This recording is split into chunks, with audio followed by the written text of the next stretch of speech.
a lot of people know the Clipse for Lord Willin', but Right. there was another album before that called Exclusive Audio Footage. For sure. For sure. So, how did that deal come together, and what happened to that whole situation? Well, exclusive audio footage was actually the first album that we did with the Neptunes. We messed around and we got signed with Elektra. We have the shortest rap struggle ever because it took us no time to get a rap deal. I think we got our rap deal within a year. Our manager at the time, Rob Walker, always told us that we would never be able to tell anybody about the hard struggle and how, we came out getting a deal, this, that, and the third, because we got a deal in like no time. Sylvia Rhone signed us to Elektra, but it really didn't go anywhere at the time because the hot items at that time was Busta and Missy Elliott, and all the focus were on them. But I will say to on behalf of Sylvia Rhone, she played fair. She didn't keep us around. She didn't leave us stuck at a label signed, because she could have done that. But she liked our talent and she felt like we could go somewhere else and get another deal. So she let us go, and that's what we did. Okay, so you guys are down with the Neptunes. That's right. the the first album gets put together, completed, but it gets shelved, right? It Right. never comes out. Right. So then the second deal was with what label? Oh man, bro, you have to understand, like, this whole rap career thing for me is like one big blur. So you're gonna have to bear with me. It's like so much stuff I don't even remember. It's a lot of things I don't even care to remember. But I think from there we went to Arista, I believe. Arista, right? Yeah. And that was through Star Trek. Yes. Through Okay. Star Trek. Okay, so you guys, I mean, was it somewhat frustrating putting a whole album together and then just scrapping it and never coming out? Well, actually, when I found out that it was that we were no longer signed or no longer with the label or weren't going to be with the label, we were actually on a plane just coming back from New York. So you can only imagine, your family, friends, everyone knowing that you're signed, and then it all going downhill.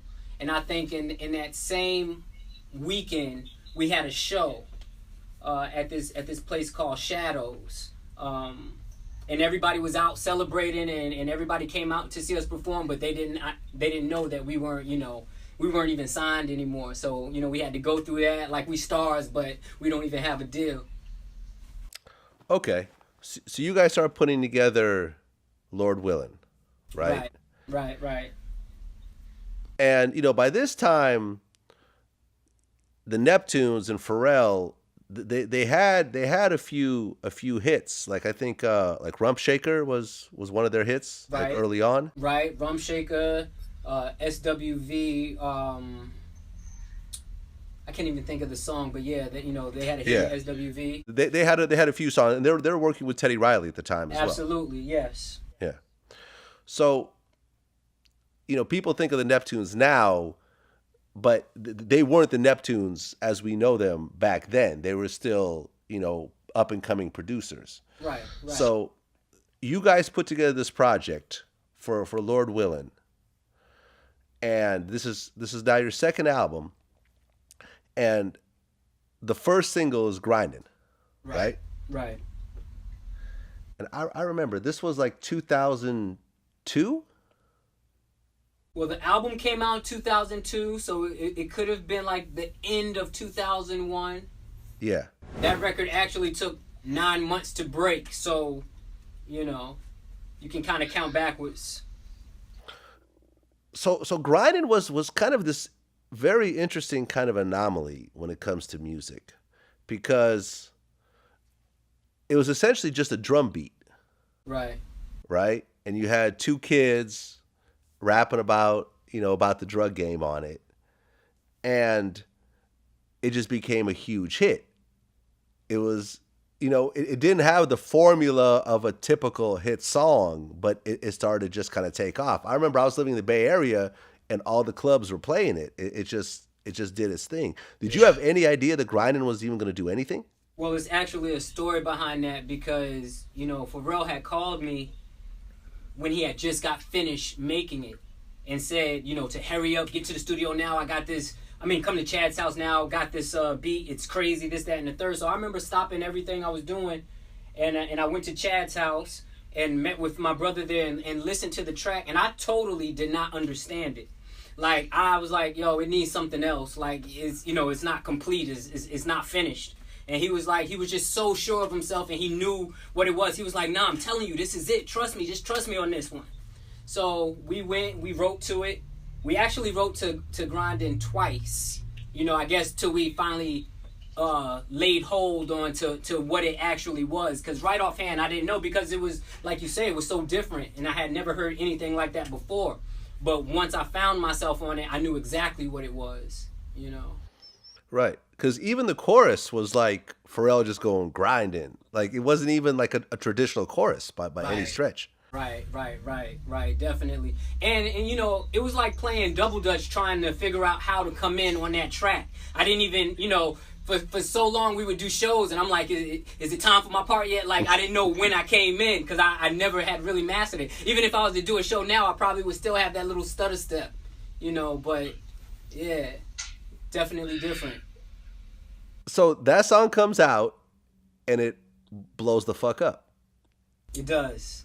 And by that time you guys have been in the game like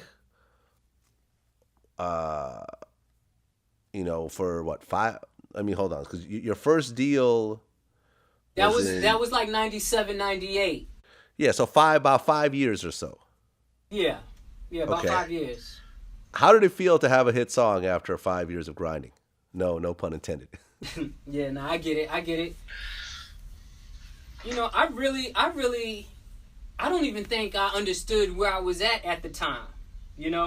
I really don't think, I think even more so now, looking back, I see where we were at that time, more so now than I did at the time.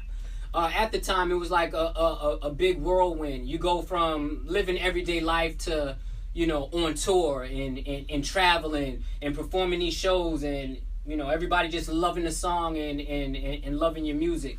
So, I didn't really grasp what it was at the time, even though, I enjoyed it, definitely. Okay. And that song is essentially about selling cocaine. From top to bottom. So now it's like the Clipse are, the guys who do the coke raps. Right. It kind of, whether you guys had other subjects at the time, you guys are now kind of in that box in a way.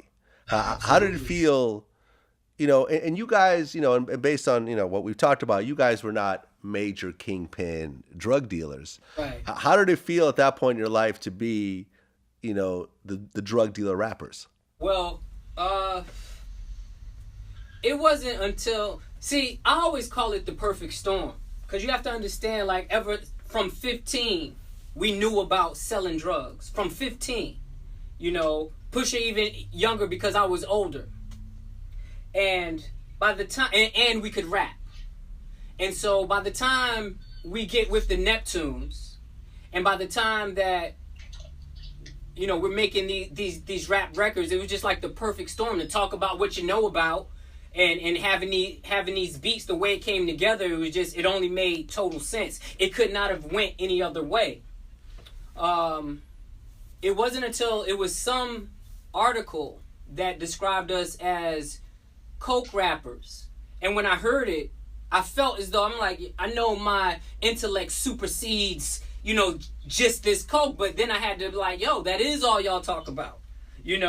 That's all you talk about. And was so good at it because all of our friends and everybody that we were around, even when we went elsewhere, I guess the D-boys in different states could relate, and there's just a certain jargon, it's a certain lingo that we just understood, and people knew that them guys really had something to do with that, So it in itself became an art form. Were you bothered at the time because of it, or were you cool with it at the time? No, I mean, like I said, when I seen the article, it was a big article too. And I just felt like there was just so much more to us. But, you know, we were pigeonholed, I guess, you know. Yeah. And when I first heard it, I was bothered. You know, I even had made mention of it or whatever, but, you know, right after that, it was just right back to it. I just knew it was just so much more. We have so much more. Right. But, you know, your rhyme partner, his name is Pusha T. Right. You know, your name is Malice at the time. Right. So there is sort of, you guys are creating your own kind of, you know, drug dealer negative type of, you know, persona amongst yourselves. And why was the name of the group called Clipse? Well, it was full of clips, actually. And at the time, Fat Joe had a crew called Full of Clips. Something, you know, right? If I'm not mistaken. So we didn't want to step on no toes, especially not with the Terror Squad at the time. You know, so we just called ourselves the Clipse.